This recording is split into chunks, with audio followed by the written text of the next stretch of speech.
L'analyse transactionnelle, dans toutes ses arborescences, est une thérapie humaniste, un mode de thérapie humaniste créé par Berne, continué par Steiner, poursuivi par Karpman et par tous les auteurs qui ont pu bosser par exemple sur la processcom ou d'autres points. Elle s'appuie sur des présupposés et une sémantique qui est particulière. Eric Berne préférera utiliser des mots simples plutôt que des concepts compliqués. Pour lui, pour qu'une thérapie, pour qu'une théorie ait une valeur, il est essentiel qu'elle soit à la fois compréhensible par un enfant de 5 ans, mais qu'elle intéresse, qu'elle stimule l'intelligence d'un universitaire d'Harvard. Et c'est les deux bases qu'il pose pour écrire et fonder sa théorie. C'est d'autant plus important, on va le voir et je ne vais pas déborder, que ce vocabulaire de cette théorie doit être simple, les outils doivent être simples, car notre travail de thérapeute en analyse transactionnelle est aussi de transférer les concepts et les idées de façon à ce que les clients, les patients, puissent les reprendre. On va aborder du coup l'analyse transactionnelle à travers ses présupposés et poser quelques-uns des piliers de l'analyse transactionnelle à travers la structuration du temps et les caresses. Le premier principe de l'analyse transactionnelle, il est extrêmement important parce qu'il va induire tout le reste. C'est un principe philosophique, une position philosophique et une position philosophique efficiente. Je le disais, Berne, en préambule, souhaitait que toutes les théories soient simples, mais pour Berne, la seule théorie qui mérite d'être écrite, c'est celle qui permet de soigner, de permettre à l'homme d'évoluer, de vivre en harmonie avec la nature et avec lui-même, comme le dirait Steiner. Et pour être dans cette position de vie, il est extrêmement donc important de se considérer soi-même comme étant prince ou princesse. Et l'analyse transactionnelle ira plus loin en disant que il est extrêmement important d'ailleurs de considérer que l'autre aussi est un prince ou une princesse. C'est une image un peu simpliste. Elle se retrouve dans cette position de vie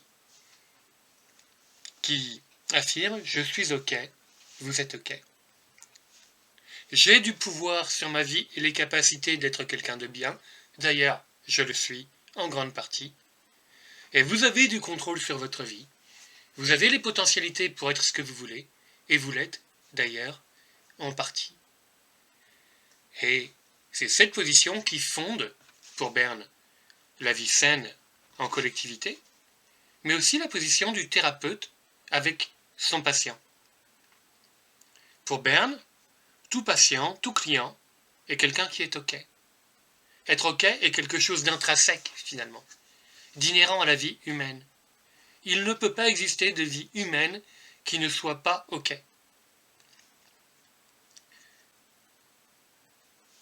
Il arrive que les expériences ou que ce que nous apprenons de la vie ou les épreuves ou un autre concept de l'analyse transactionnelle qui serait les étiquettes nous fassent lâcher cette image positive que nous avons de nous-mêmes et nous laisse penser que nous puissions être simplement des crapauds. Pour Berne, l'important est de se rappeler que nous sommes des princes et des princesses encore une fois. Que nous avons ces potentialités en nous. C'est d'autant plus important, encore une fois, que c'est une position de vie qui nous lie à l'autre, quelle que soit la relation qu'on ait. Certaines personnes pourraient vous dire, même en analyse transactionnelle, c'est une dérive, qu'on est crapaud et que les expériences de vie et les gens autour de nous nous permettent de nous retrouver en tant que prince et princesse. La difficulté avec cette évolution que certains veulent faire prendre à l'analyse transactionnelle, c'est que nous sortons de cette position de vie définie par Berne comme étant la position saine, en affirmant que les gens autour de nous sont des crapauds, nous risquons de prendre une position qui serait « je suis OK, vous n'êtes pas OK. Je suis plein de pouvoir et de capacités et je dois vous les transmettre parce que vous ne les avez pas. » Berne met réellement en garde contre toute position thérapeutique qui s'inscrirait dans ce que je viens de dire. Pour Berne, la bonne position thérapeutique est réellement celle que je viens d'énoncer. Je suis OK, vous êtes OK. On reparlera des positions de vie. En continuant dans ces présupposés, il nous en reste deux à voir, qui sont des présupposés qui sont aussi particulièrement importants parce qu'ils affirment encore une fois quel type de relation doit être celle qui lie le thérapeute, le coach, avec son client. Elles sont assez liées à ce qu'on vient de dire. Comme les gens sont OK, nous ne pouvons pas faire autrement que considérer que les personnes que nous rencontrons qui ont éventuellement des difficultés à un moment donné de leur vie sont OK. Et c'est des concepts sur lesquels on va aller ensuite, et du coup je suis obligé de faire un petit spoiler, mais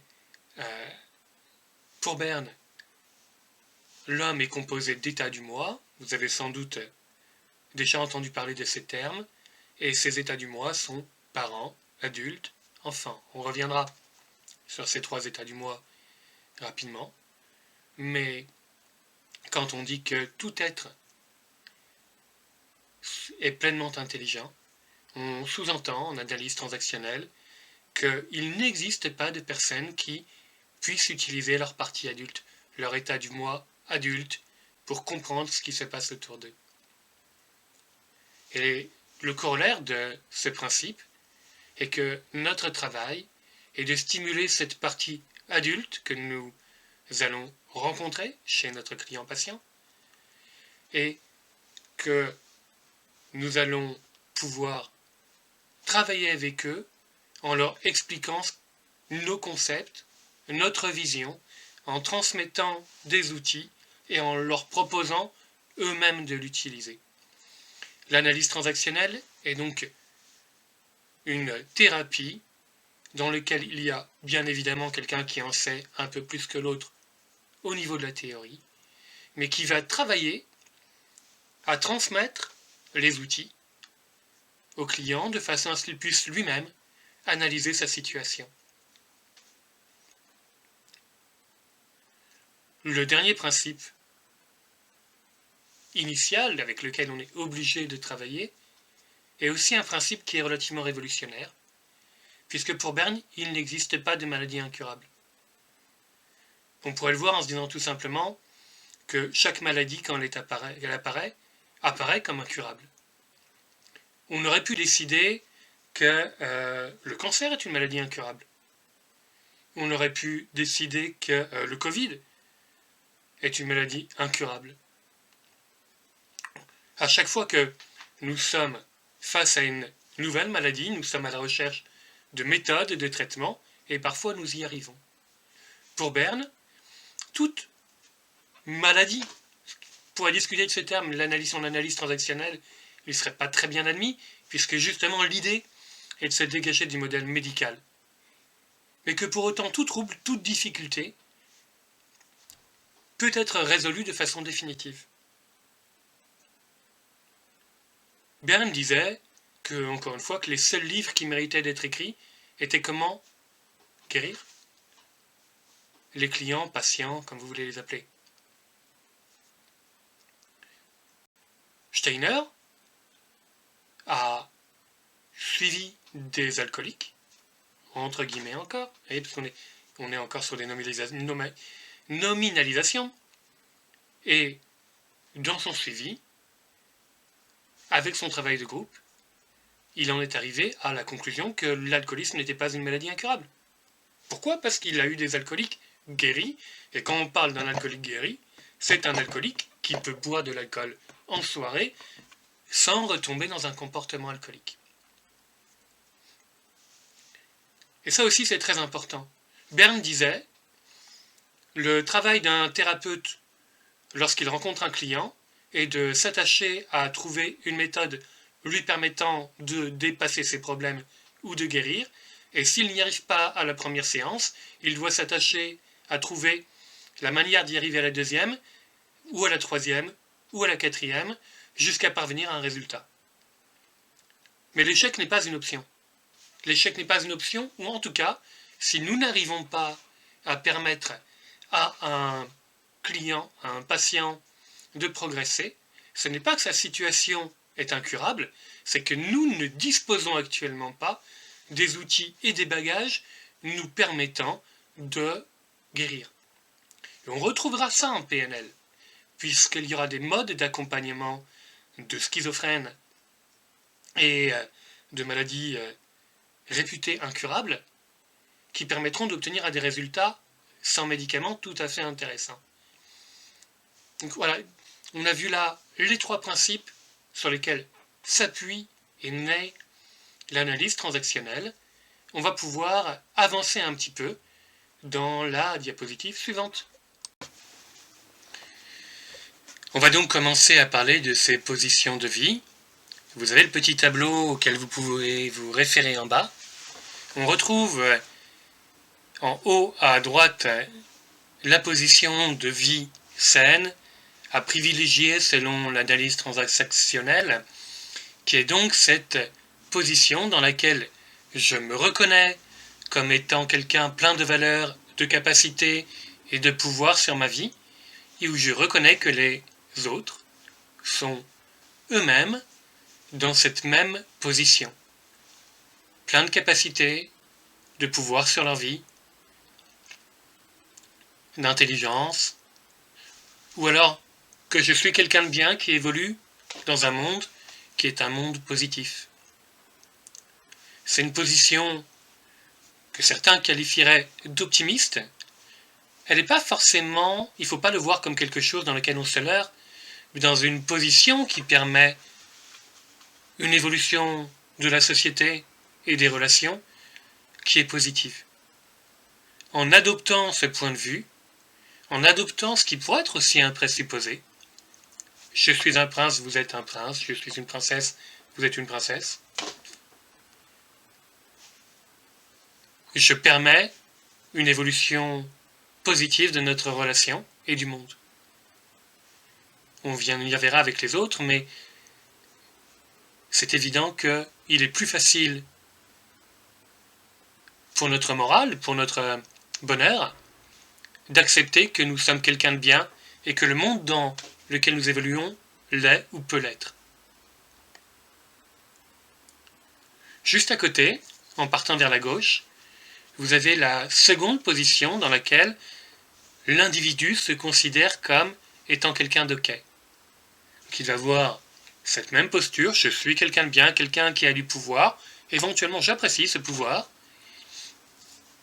et en revanche, le monde dans lequel je suis, les gens qui m'entourent, n'ont pas les mêmes qualités. Ça peut justifier tout un tas de comportements au nom de cette différence de position. Puisque moi, je me suis donné les moyens d'aller bien, j'ai raison de profiter de ceux qui ne se donnent pas cette même chance. Comme je suis quelqu'un de bien, je suis le seul à pouvoir aider des gens qui n'ont pas le même pouvoir. On reviendra assez rapidement, mais donc on repère ces 2 positions dans lesquelles l'individu est conscient de sa valeur, de son potentiel, de sa place. Dans les 2 du dessous, on est forcément dans la situation inverse, avec, à droite, une personne qui estime qu'elle n'est pas capable au contraire des autres, et on sent bien là aussi que dès qu'il y a un signe différent dans ses positions de vie, il y a de la comparaison. C'est-à-dire que la personne se compare aux autres. Elle se compare positivement auparavant. Dans l'idée de la soumission, elle se compare négativement au monde et aux autres. dans un monde qui aide autant, comment puis-je être aussi nul? Moi, j'y arrive jamais. Comment se fait-il que les autres, eux, ils le peuvent? Vous avez des adjectifs qui sont notés en dessous, vous pouvez vous y référer, mais c'est véritablement cette position dans laquelle notre valeur est basse, notre perception de notre propre valeur est basse, à la différence de valeur que l'on prête au monde extérieur et aux personnes à l'extérieur. Enfin, il y a la dernière qui est la position de quelqu'un qui a une vision négative de lui-même et qui estime que les autres ou le monde est lui-même négatif. Je suis une merde qui vit dans un monde de merde. Mais c'est normal de toute façon qu'il n'y ait pas de voie de sortie. En fait, c'est une position dans laquelle la voie de sortie est pas évidente à trouver. Il peut y avoir plein de positions effectivement là-dedans. Ça peut être quelqu'un de très en colère. Dans l'exemple du tableau, on parle de retrait. On pourrait aussi y voir des gens très en colère, très vindicatifs, qui seraient déjà un petit peu dans ce moins. Et c'est difficile de parler de ces positions de vie sans évoquer le triangle de Karpman que vous avez juste à côté, parce que typiquement, c'est hyper important de les mettre en lien. On ne parlera pas de l'ensemble du triangle. Ce que je voulais que vous perceviez en mettant le triangle à cet endroit-là, c'est qu'il n'y a aucun des rôles dans le triangle qui s'inscrivent dans une position plus. Le sauveteur et le persécuteur sont tous les deux convaincus de leur valeur et du manque de valeur d'autrui, et la victime est convaincue de son manque de valeur et des valeurs d'autrui. En le mettant là, le triangle, c'est une illustration assez directe du fait que, finalement, la seule position qui évite de rentrer dans des jeux psychologiques est bien la relation plus. Pour rappel, Karpman, quand il fait son triangle, ne parle pas d'une seule situation, il parle de toutes les situations, de tous les jeux psychologiques où les gens s'inscrivent durablement dans un rôle qu'ils s'astreignent à jouer de façon régulière et permanente. Se retrouver dans une position saine, dans laquelle il n'y ait pas de jeu psychologique, est donc possible à partir du moment où on adopte cette position plus. Je voulais en parler avant d'arriver au signe de stimulation, au signe de reconnaissance, à ce qu'on va voir juste après, la structuration du temps, la soif de stimulation, parce que c'est très important de bien garder en tête que quand on communique avec quelqu'un qui est dans l'une de ces positions de vie. Alors cette notion de structuration du temps, qu'on retrouve en analyse transactionnelle, elle s'appuie sur un besoin. Cette besoin, on la nomme traditionnellement la soif de stimulation, et elle vient des travaux de Spitz, comme beaucoup de points de cette époque. Spitz qui note que quand on s'occupe d'un nouveau-né, ce nouveau-né a des besoins physiologiques, qu'on lui change sa couche, qu'on lui donne à manger, mais il a aussi des besoins de stimulation.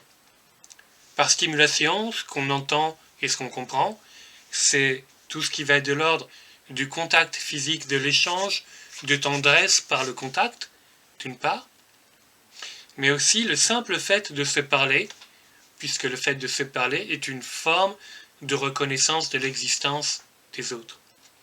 Et dans la pouponnière dans laquelle Spitz a fait ses études, il a observé que ce besoin était tellement fort que les nourrissons qui en étaient privés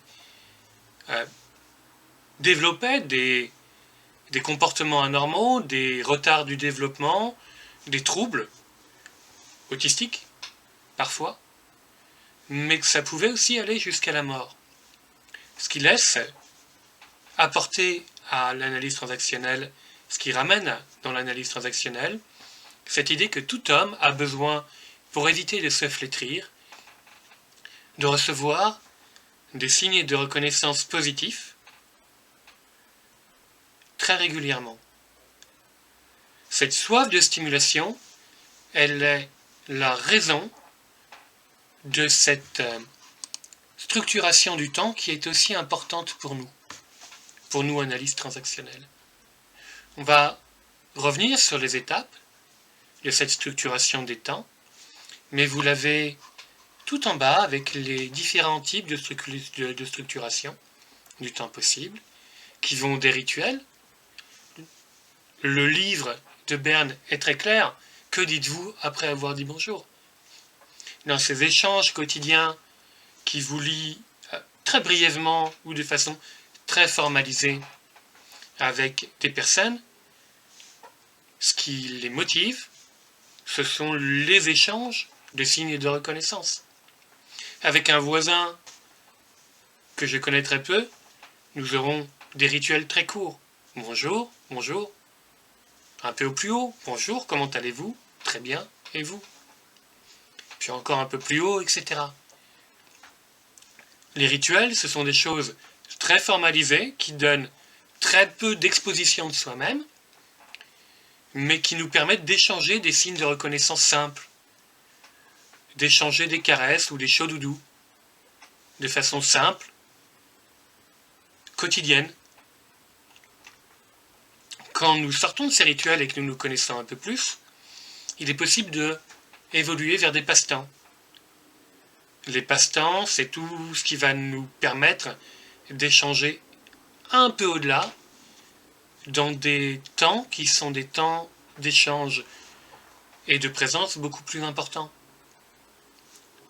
Exemple typique, les parents qui se retrouvent après avoir déposé les enfants à l'école et qui commencent à parler des difficultés de chacun avec ses enfants ou de ce qui se passe. Oui, moi, hier, mon fils, blablabla. Oui, moi, le mien. Et on rentre dans un passe-temps qui serait un passe-temps de type parent d'élève. Ou quand on va parler, se retrouver avec des gens pour parler de quelque chose qui nous passionne, de politique pour certains, d'analyse transactionnelle pour d'autres, de PNL, de sophro, de développement, de psychologie. Tout ça, ce sont des passe-temps dans le sens où ils nous permettent, tout en allant un peu plus loin dans un rituel, puisqu'on va exposer ce qu'on pense, de rester dans une certaine forme de distance, puisqu'il y a un média entre nous. Nous nous réunissons pour parler de tel sujet.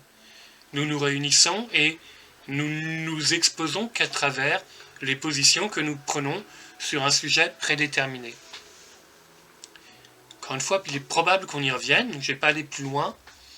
Les jeux de forme de passe-temps, de rituel, de passe-temps, pardon, excusez-moi, sont une forme de passe-temps un peu particulière, puisque là aussi c'est un point sur lequel on reviendra, mais il y a des transactions cachées. Dans le jeu, chacun attend un bénéfice qu'il est le seul à connaître. Il y a dans les jeux ce qu'on pourrait appeler des coups. C'est-à-dire que je vais être en relation avec vous pour pouvoir poser, à un moment donné, une rupture qui me permettra d'avoir mon bénéfice à moi. Ça vaudra le coup qu'on y revienne, et je vais vous frustrer énormément sans doute, mais je n'irai pas plus loin sur les jeux, là tout de suite. Et enfin, il y a l'intimité. Dans l'intimité, il y a effectivement cette capacité de parler à la fois de moi et de nous. D'être dans une relation où je me découvre et où je projette quelque chose autour d'un nous commun. Ça, c'est l'intimité amoureuse, mais dans l'intimité amicale, il y a bien aussi ces deux domaines. Le fait d'ouvrir, de laisser l'accès à des choses qui sont véritablement profondes, tout en ayant potentiellement des projets ensemble. J'aimerais qu'on y revienne parce que, je sais, on va y revenir, parce que Karpman a une façon très précise de redétailler cette structuration du temps, et je trouvais ça intéressant de vous la présenter juste après, ça vous donne déjà une première approche. Donc, pour l'analyse transactionnelle, les raisons pour lesquelles nous sommes en relation les uns avec les autres tiennent au fait que nous souhaitons bénéficier de caresses, que notre soif de stimulation nous amène à aller organiser notre temps de façon à maximiser l'échange de signes de reconnaissance pour ne pas se flétrir. Ce mot, signe de reconnaissance interrelationnel, c'est le mot scientifique. Berne n'aime pas beaucoup les mots scientifiques, les mots un peu jargonneux. Donc il va les appeler stroke, en français caresse. Et dans le conte de Steiner, qui permet d'avoir une bonne compréhension de ces échanges, de ce qui est entendu par le mot de caresse, ça peut s'appeler aussi chaud-doudou. Chaud-doudou est intéressant à voir là parce que Steiner l'oppose à une autre forme de signe de reconnaissance négatif. Le chaud-doudou est un signe de reconnaissance positif, et Steiner et Berne nous expliquent que cette soif de stimulation est tellement forte que, à défaut de pouvoir obtenir de la reconnaissance positive, à défaut de pouvoir obtenir des caresses, de pouvoir obtenir des chaud-doudous, nous allons nous organiser pour être vus, être visibles, avoir une existence sociale, et que nous sommes prêts, plutôt que de ne rien avoir, à avoir des froids piquants. Il est évident qu'il faut bien distinguer deux choses. La caresse, qui est un signe de reconnaissance positif, et le froid piquant. La caresse, qui est quelque chose de nécessaire à la vie. Il ne peut pas y avoir de vie heureuse, voire de vie du tout, s'il n'y a pas d'échange de signes de reconnaissance positifs. Pas de vie du tout, c'est ce que nous enseigne Spitz. C'est ce que nous donne un certain nombre d'expériences sur les gens qui sont privés de signes de reconnaissance positifs. Le froid piquant n'est pas du tout, au sens de l'analyse transactionnelle, à classer au même niveau. Le signe de reconnaissance, c'est un palliatif. Un palliatif au fait que je ne puisse pas obtenir ce dont j'ai vraiment besoin. Et donc, tout ce qui va être signe de reconnaissance négatif, j'aime pas le dire comme ça, parce que c'est même pas vraiment des signes, s'il y a des signes de reconnaissance négatifs, est à éviter dans l'analyse transactionnelle, parce que ce n'est pas ce que nous devons échanger pour permettre aux gens d'être dans un état correct et d'avoir une bonne relation avec eux. Et du coup, ça peut amener à cette question, ne suis-je condamné que à dire des choses positives sur les autres en analyse transactionnelle? Ne suis-je condamné que à donner des signes de reconnaissance positifs? Est-ce que je peux faire une critique? Alors, une critique existe, et on le verra aussi peut-être par la suite. Il est possible dans une communication, et pas forcément néfaste, de faire une critique. Mais ce n'est pas nécessairement un signe de reconnaissance. Je vais essayer d'être un peu plus clair. Pour qu'un signe de reconnaissance positif existe, il est important qu'il soit émis par quelqu'un qui soit dans la bonne position de vie. Pour émettre un signe de reconnaissance positif, pour émettre une caresse ou un chaud-doudou, je ne peux être réellement que dans une seule position. Cette position, c'est la position « je suis OK, vous êtes OK ». Dans ce cas-là, le signe que j'émets est un signe qui va aller nourrir l'autre et lui permettre de se sentir reconnu.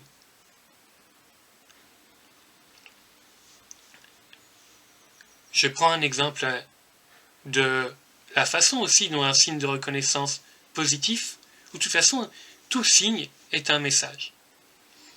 Dans le cadre de nos formateurs ou des formations, j'ai connu des formateurs qui ont cette capacité à venir proposer des améliorations sans être dans la critique.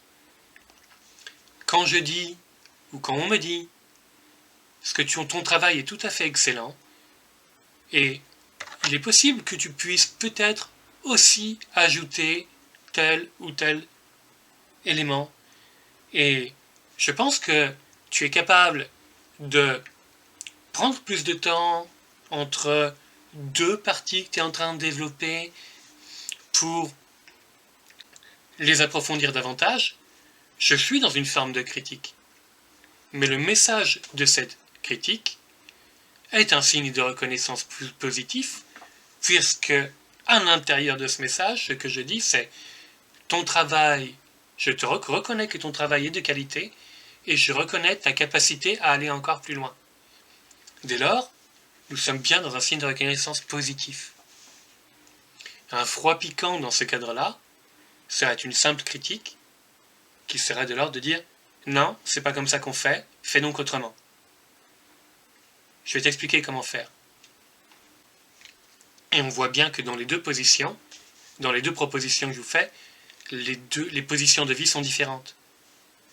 Celui qui est dans ce qu'on appellerait à proprement parler de la critique est dans une position plus, moins, et envoie soit pas de signe de reconnaissance du tout, soit si la personne est en déprivation de signe de reconnaissance positif, il l'acceptera comme un froid piquant. Donc, pour résumer un peu ce point-là, les organisations humaines, les sociétés humaines, les hommes s'organisent pour maximiser l'échange de signes de reconnaissance positive à travers différentes formes de temps de rencontre. Ils espèrent obtenir à l'intérieur des signes de reconnaissance positifs, des caresses, des chauds doudous qui leur permettent de se sentir bien, de se sentir respectés et valorisés, et qui ne peuvent être émis efficacement que dans une position de vie plus. À défaut d'en obtenir, il est possible d'accepter des froids piquants, des attaques, comme étant elles aussi des signes de reconnaissance. Et ces signes de reconnaissance négatifs, ces attaques, ces froids piquants, viennent de positions de vie qui sont majoritairement plus, moins. J'espère que j'ai été clair sur cette partie. De toute façon, on va y revenir et puis vous pourrez poser des questions. Donc Karpman a proposé de son côté une échelle de l'intimité qui reprend globalement ce que Berne nous montrait dans la page précédente. Quand je rencontre quelqu'un, quand quelqu'un vient s'asseoir par exemple à côté de moi dans un train, dans un bar, lors d'une première rencontre, la première possibilité de relation, c'est le silence, qui n'est pas une relation. Karpman le positionne de 0 à 20 dans cette échelle de l'intimité, parce que dans ce silence, il peut y avoir des regards, des postures, et que nous pouvons être dans le silence tout en étant déjà, d'une certaine façon, en train de nous diriger vers de la communication. Il y a le silence pur, dans lequel je vous tourne le dos et je ne vous parlerai pas. Il y a le silence dans lequel je vais venir vous chercher de façon non verbale. Une fois qu'on a commencé à parler, de quoi parle-t-on ? Parler de lieux, d'objets et de choses est selon Karpman une des possibilités que nous avons de parler en nous exposant le moins possible. Parler de l'histoire d'un lieu dans lequel on est permet d'échanger des informations factuelles dans lesquelles je ne donnerai pas d'opinion, mais à laquelle la personne en face pourra me transmettre des informations. Lieu, objet, chose est l'espace du transfert d'informations neutres, dans lequel on commence à évoquer des choses, mais en aucun cas à n'exposer notre personnalité ou le moins possible. De la même façon, Karpman le positionne de 20 à 40, parce qu'il y a différents degrés dans cette possibilité de ne parler que des lieux, des objets ou des choses, ou de commencer à se diriger vers quelque chose qui serait de l'ordre de l'opinion et donc d'exposant pour ma personnalité. Cette notion d'opinion est typiquement celle qui est au-dessus et celle qui fait la différence. On va commencer à parler de personnes qui pourraient nous rapprocher, de personnes qu'on connaît, de personnes sur lesquelles on a une opinion, sur lesquelles on a une appréciation, d'objets pour lesquels on aurait une appréciation, et de nos centres d'intérêt. Mais on le voit bien dans le centre d'intérêt, la probabilité qu'on commence à s'exposer et à exposer notre personnalité est beaucoup plus forte que dans l'étape précédente. Encore une fois, dans ce POCI, dans cette personne option centre d'intérêt, c'est bien l'opinion qui fait une énorme différence sur le degré d'intimité dans lequel on se situe. Encore au-dessus, il y a moi, toi. C'est une étape dans laquelle on commence à parler de nos vies quotidiennes, à parler de ce que l'on vit. On conserve bien évidemment ses opinions, mais on en commence à exposer des parties de nos vies, à interroger l'autre sur des parties de la sienne, et dans lesquelles on est dans une posture d'ouverture vers l'intimité, où on peut être encore une fois à un niveau assez bas ou un niveau assez haut d'exposition. Et en dernière étape, il y a ce nous, et ce nous, c'est la possibilité d'aller vers des projets communs. On se retrouve dans cette situation à non seulement parler de moi et toi, de parler de nos vies respectives, mais à se demander dans ces vies respectives, qu'est-ce que nous pourrions faire, construire, penser ensemble? Quel type de projet? Quel type de rencontre nous pourrions souhaiter provoquer?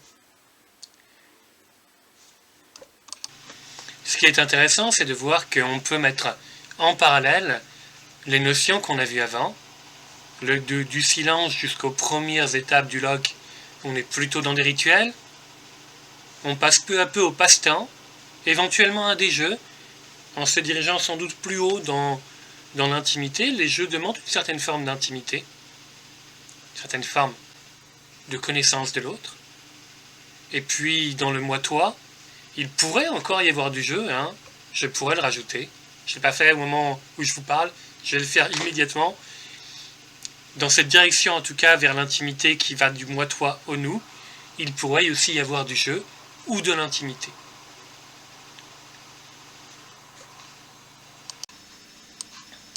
Pour conclure, les différents éléments que nous avons pu voir aujourd'hui, est-ce que je pense important de retenir, tient au fait que pour l'analyse transactionnelle, il y a une position qui est une position saine, que nous devons avoir le plus souvent possible et qui réside en « je suis OK, vous êtes OK ».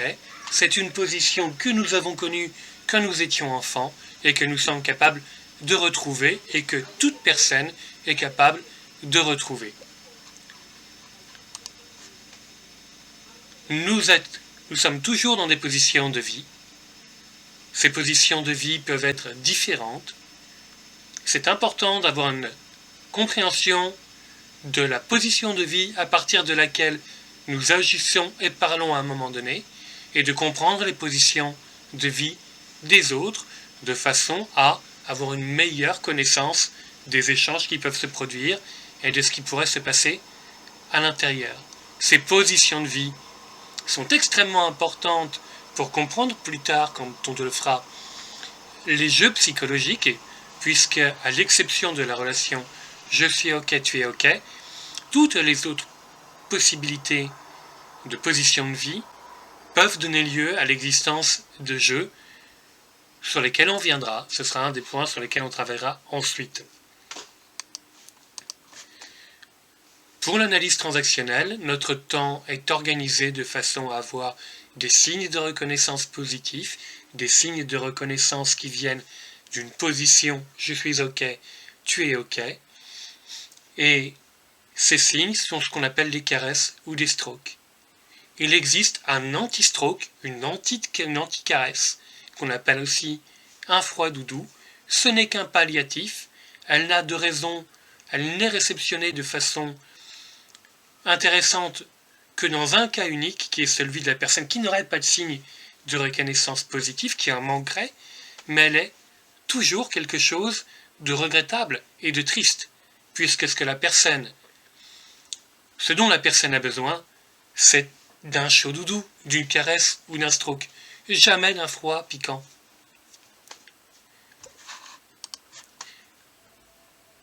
Enfin, pour l'analyse transactionnelle, toute personne peut se sortir de la situation dans laquelle elle est à un moment donné et être considérée comme guérie.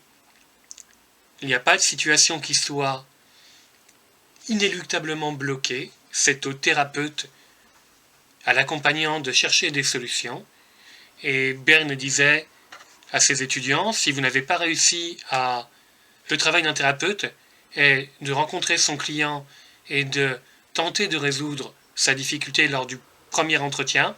S'il n'y arrive pas lors du premier entretien, il doit alors réfléchir et essayer de le résoudre lors du second entretien, et ainsi de suite, jusqu'à ce que la personne ne rencontre plus ce problème. C'est véritablement la position qui fonde l'analyse transactionnelle. Tout le monde peut se sortir de sa situation, et tout le monde est capacité de comprendre les outils de l'analyse transactionnelle et de s'en servir pour évoluer positivement. Par la suite, j'aimerais qu'on aborde l'analyse structurale, c'est-à-dire les états du moi, et la théorie des jeux. C'est des gros pavés, donc on va s'arrêter là pour aujourd'hui.